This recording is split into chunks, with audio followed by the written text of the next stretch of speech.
you're looking to get hired as a freelance writer in the time of AI, where you feel like AI is competing with you, what do hiring managers really want? Well, you're in luck.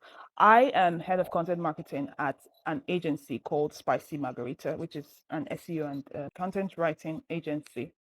And prior to this role, I hired several writers, dozens of writers across different industries. I'm going to share a few things that hiring managers want to see when they hire a writer in the time of your application as you work with them long term. The first thing is we want to see that you're a writer who makes our lives easier, not harder. Because whenever someone is hiring you, whether they are a SaaS company or a full service business, whoever hires a writer is hiring them because they want to make their lives easier. They want to move something, either something they're not very skilled at, which is still important to their business, or something that they're skilled at, but it's taking them so much time, they want to move it to someone else. What that means is that you need to come in with answers, not just questions. And even when you come in with questions, your questions should lead to answers. So you shouldn't be problem dumping on your content manager or whoever. That means that if I send an assignment to you, for example, and there's something that isn't clear, you come back with questions. I didn't understand this. Did you mean this, this, or this? Here's how I think we can approach it. That way, you're coming with solutions, not just problems. You're not just saying what's broken. You're saying, this is probably broken. Here's what we can do. And I say, oh, yeah, let's do this. That makes it a lot easier for me to hire you because and work with you long term, because you're not just putting more work on my table. Now, how do you reflect that in your application? I recently went through an application process with writers at our agency, and we asked a few questions to learn how they think about content, how they approach content creation. And one of the questions I answered, one of the questions I asked was, share one of your best pieces of content and explain how the process you went through to create that. That was a very big opportunity for a writer to come in and share how they think, how they walk several steps ahead to make sure that I'm not the one doing all the work, that I can actually hand off things to them, because I know that they have a process that works. And that process makes things easier for both of us. The key point is, if working with you feels like a burden to clients, even from the process of your application, even from the point of your application, they wouldn't want to work with you. So when you're asked to share a sample, for example, make sure you're submitting fully polished drafts that doesn't look like it needs substantial edits. To take things a step further, you could add a note at the top of your draft or something explaining what you did. Because there is a big difference between sharing something you know is good to someone who doesn't know that it's good, and just sharing it and like, here's your new dress. Maybe let's use, you go to a tailor, you ask to make a new dress, you just say, make me something or share something with me, and the tailor brings out a dress, and maybe the dress looks nice, but the dress doesn't really sell itself until the tailor or the fashion designer starts explaining, and this is the beadwork, this beadwork was made to align in so and so way to bring in, you know, selling the story, the thought processes, and everything that went into making the dress is what makes it stand out. And the client is now nodding and it feels like they have actually bought something of value. It's pretty much the same thing with writing. So whenever you're asked to share a sample or a draft or something, make sure that you are sharing the thought processes that went into making it. And this ties very tightly into another point that I will share further down. Two, we want writers who understand business goals, not just writing. And this is a very complex thing sometimes for a lot of us who come into writing from a creative background. Because I personally used to be a creative writer. I'd won so many competitions for creative writing. I thought I was going to be a non-fiction author.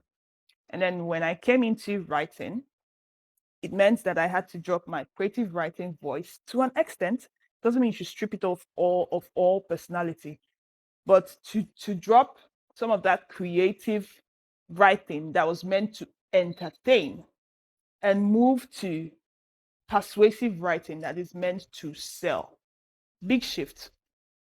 Whenever you're giving a piece of work or in the application where you are sending to a writing client, a potential writing client, step back and think about the sample you are sending. How does it tie into the business goal of the client you wrote it for?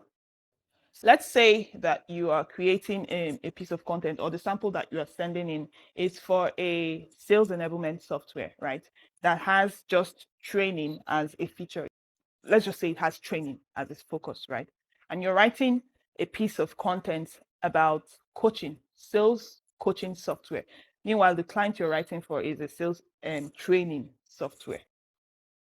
I want to see you in that piece talk about how training subtly, as you write true, talk about how training is a foundation for coaching.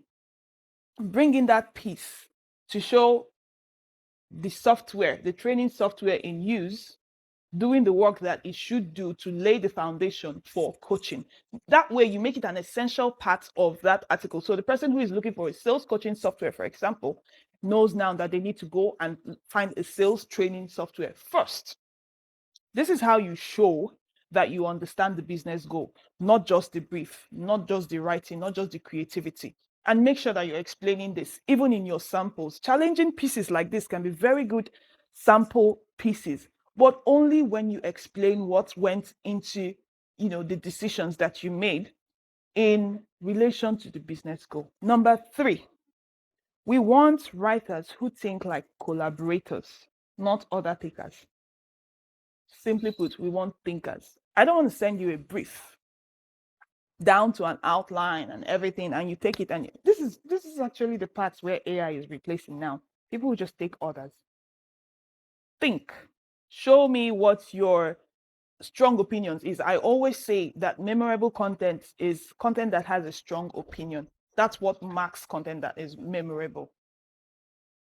So how do you reflect that in your application? It's all the same thing, talking about your thought processes, talking about the way you think and feel about content, talking about why you think we should have done this instead of this. And delivery notes. When you send your piece to your clients, always include a delivery note that talks about what you did during the writing and why you took those decisions. All of that shows that you're not just faking others, you're actually thinking things through. And this is the part where you come into the conversation with questions. But remember, questions should also have solutions. You bring in questions and you say, can we think about it this way? Can we think about it this way instead? So you're not just problem dumping, like we said before.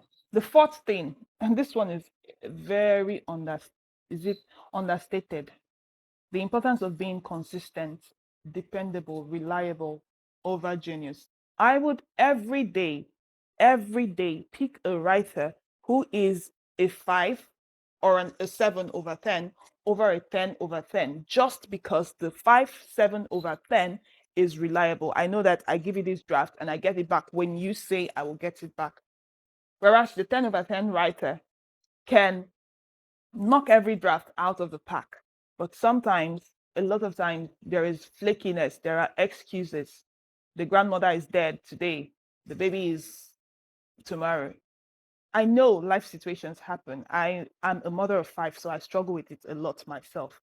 But being dependable as much as possible is one of the most important things that gives you access to high paying clients and makes them want to keep sending work your way and referring you as well. How do you reflect that in your application? Whenever you especially depending on where you are, right, in your career, whenever you work with a client, ask for a testimonial or a referral that mentions that you never missed any deadlines, especially if you didn't. And take those testimonials, those recommendations, and include them in every application that you send. So just subtly, because This is the bare minimum, but it doesn't seem like it sometimes. And if you're someone who struggles with deadlines, what you would do, what I did in those days was I created a calendar, a personal calendar. And if I and a client agreed on 25th as a deadline, I would enter it into my calendar as 20th to make sure that even when something happened, I had at least 3 days buffer to be able to deliver. Number 5, we want writers who spot problems and escalate before it's too late. Communication. Say you're doing your research and you find something that is maybe contrary to what the brief says. What do? Do you continue writing the piece according to the brief? Do you raise it up? These are the things that we're looking out for. And all of this are things that you can talk about in your application process for a job or for a freelance writing gig. Number 6, finally, we want writers who grow with us. So as we grow, or maybe as a client you're working with grows, we want to see that you're learning the products, you're expanding your knowledge of the product with us, you're taking feedback, you're saving it, you are applying it to new content. All of these things make you the premium choice for when we need to hire again. So, bottom line of all of this is think like a business partner, think like a marketing manager, think like a salesperson. When you join a company, an agency, come in as a partner in the business. The number one thing you should care about is the business goals. How does this add to our bottom line? If you approach all content creation from that perspective, you're already leaning to being an excellent freelance writer, an excellent choice for every time. So think like a business partner when you work with a business, think like a salesperson when you're pitching your services. I hope this is helpful.